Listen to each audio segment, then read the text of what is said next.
On the news tonight, President Muhammadu Buhari unveils rice pyramid in Abuja. Legal practitioners describe Supreme Court correctional judgment as a good precedent.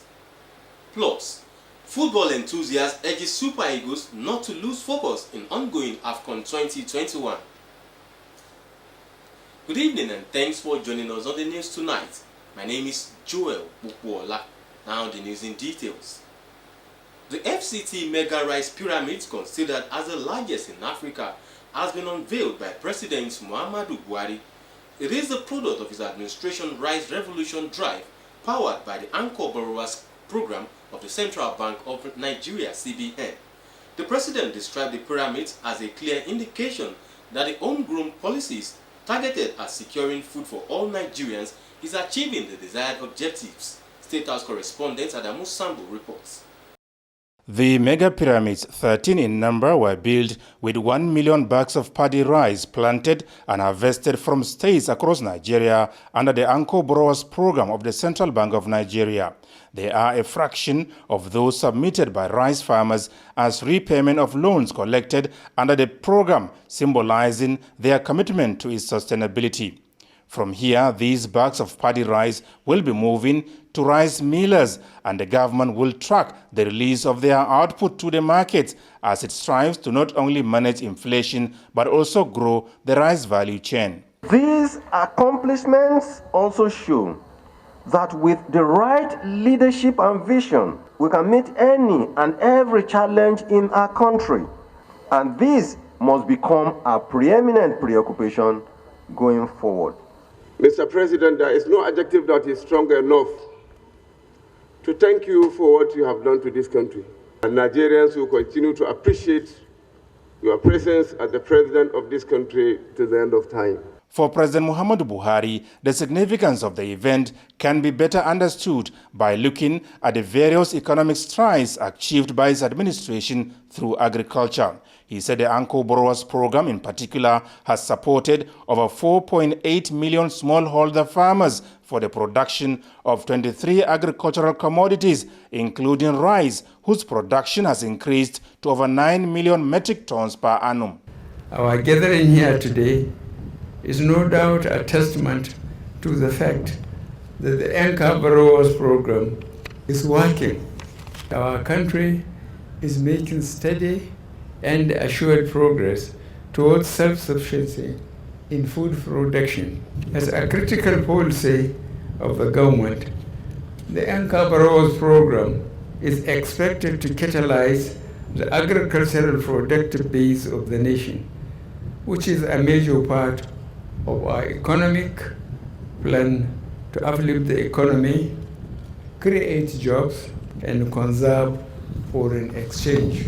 The president appreciated the governor of the Central Bank of Nigeria and the leadership of the Rice Farmers Association of Nigeria for the giant strides achieved in the Rice Revolution Program, hoping that the FCT Mega Rice Pyramids will just be the first of many to be unveiled this year across Nigeria. And it is my desired hope and expectation that other agricultural commodity associations that are yet to participate under the Anchor Borrowers Program will emulate the Rice Farmers Association of Nigeria in supporting our administration's drive for food self-sufficiency.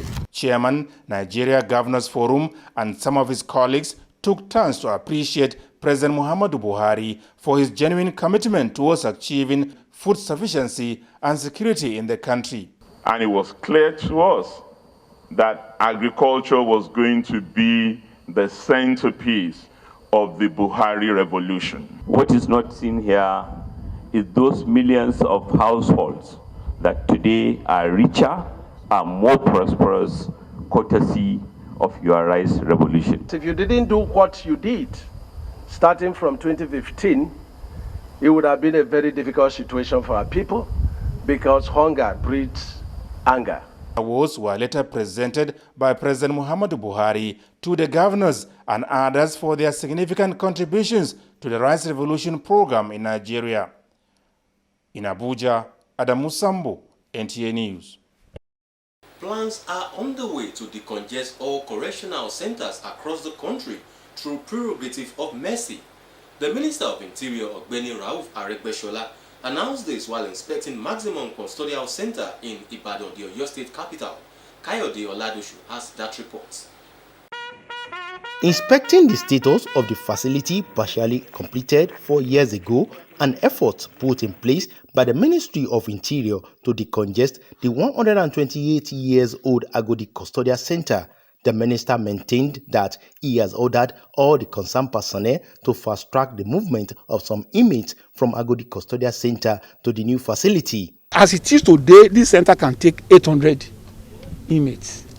So I've directed the authorities of the correctional service to make this place operational by the end of next month.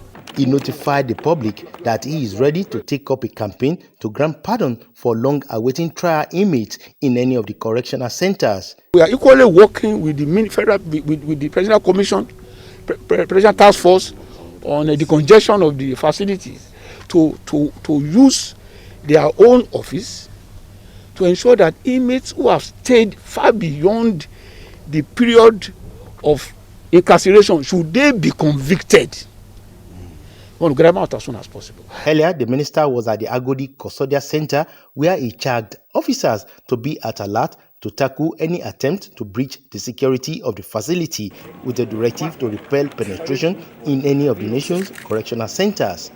In Ibadan, Kayode Oladoshu, NTA News.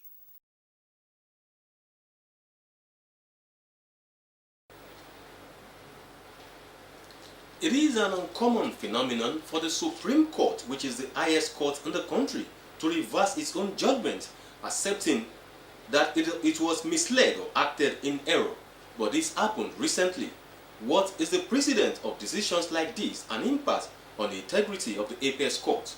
Correspondent has the answers in this report.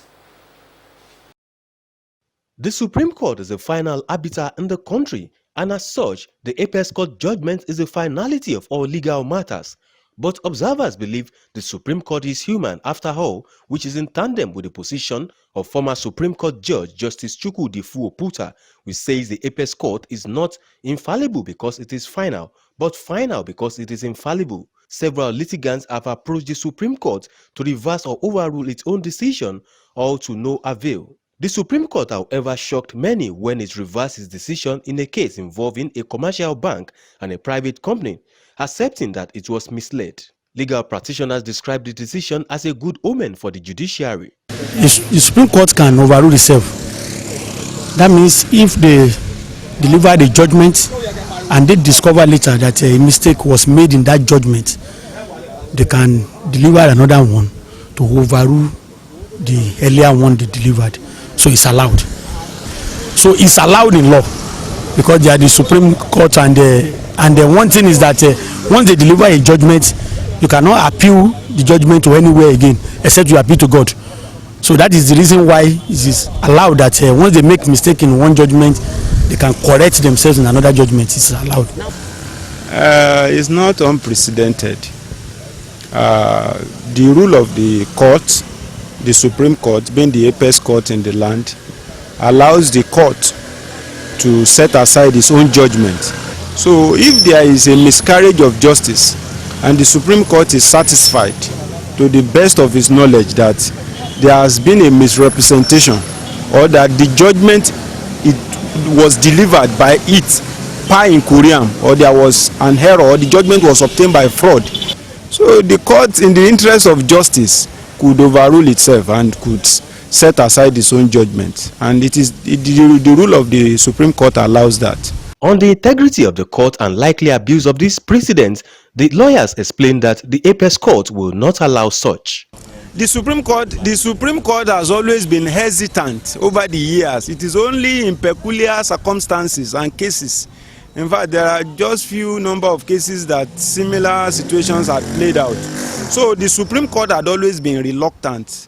I think we should even salute the Supreme Court, other than relying on their ego that they are infallible, they are final and all that. So if the interest of justice has been served, the common man should even salute their courage. The implication is that the one they made earlier may not count again That means if you are referring to the cases now like a president, then you cannot refer to the one they of course they overruled later.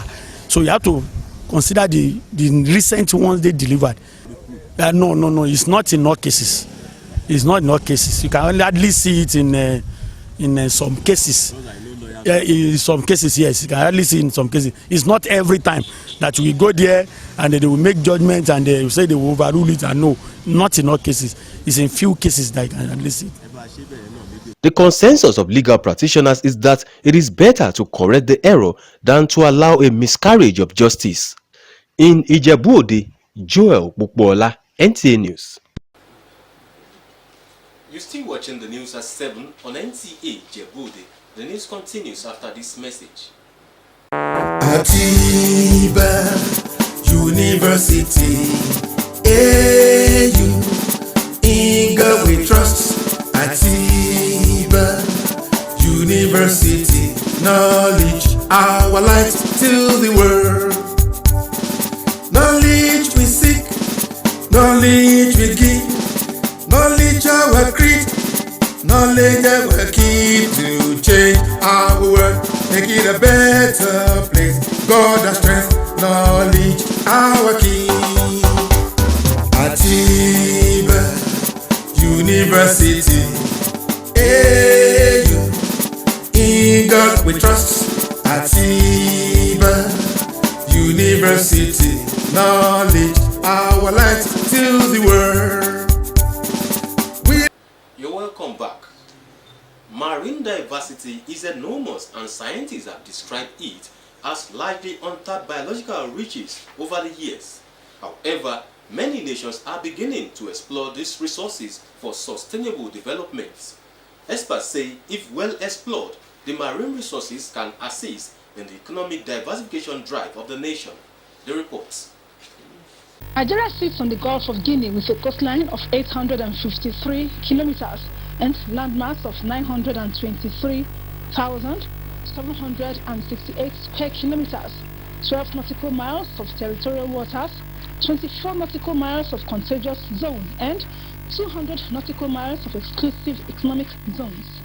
The nation also has extensive mangroves, creeks, coastal rivers, and other marine resources, including close proximity to the Atlantic Ocean coastline. These features place the country in a strategic position to benefit maximally from marine trade and other aspects of blue economy.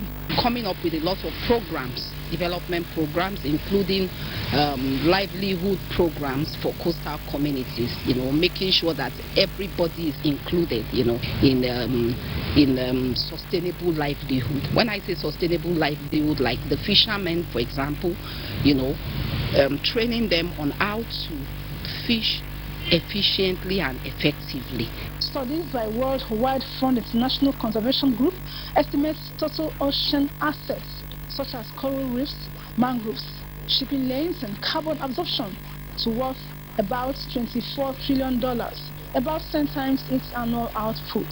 In Lagos, Annie Daniels, NTA News. You're welcome back. Soccer enthusiasts have commended the Super Eagles of Nigeria for making Nigeria proud at the ongoing AFCON 2021 in Cameroon. The Super Eagles, in their encounters with Egypt and Sudan, have so far demonstrated exceptional skills to outsmart their two opponents. Hakim Jimoy, who spoke with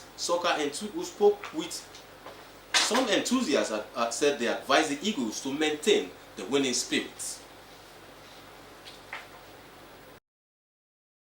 Determined to maintain her leadership position when it comes to African soccer, Super Eagles of Nigeria showed to the almighty Egypt that they are no match with them as they left the pitch by a lone goal which Egypt could not equalize. Not done yet, it was time to meet Sudan, and the Augustine Iguavon team got to the pitch prepared and dealt with Sudan with 3 goals from Samuel Chukwueze, Taiwo Awoniyi and Moses Simon, while Edin Kedi scored a penalty for his country which reduced Nigeria's lead by 1 goal. And it's gone in the back of the net. And Nigeria have a goal. This is the Eagles everybody is appalling to see. The Eagles that will fight for all ball, the Eagles that will defend in numbers and attack in numbers. I love the spirit, I love the tenacity.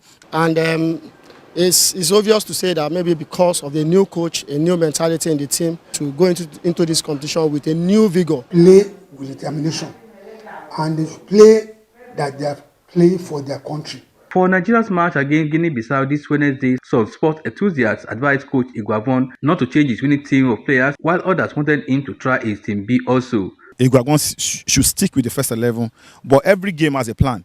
You can use jokers. We want to see a new blend of the players that have not been used so far, something to tinker with in case we have players that get injured. Super Eagles made Guinea-Bissau on Wednesday, January 19, 2022 at 8 p.m. Nigerian time. To end the news, there is a recap of one of our major stories. President Muhammadu Buhari has unveiled Rice Pyramid in Abuja as part of the success of the Anchor Borrowers Program of the Central Bank of Nigeria. That does it on the news tonight. The news continues in Yoruba language with Abiodun Ajibola. Thanks for staying with us.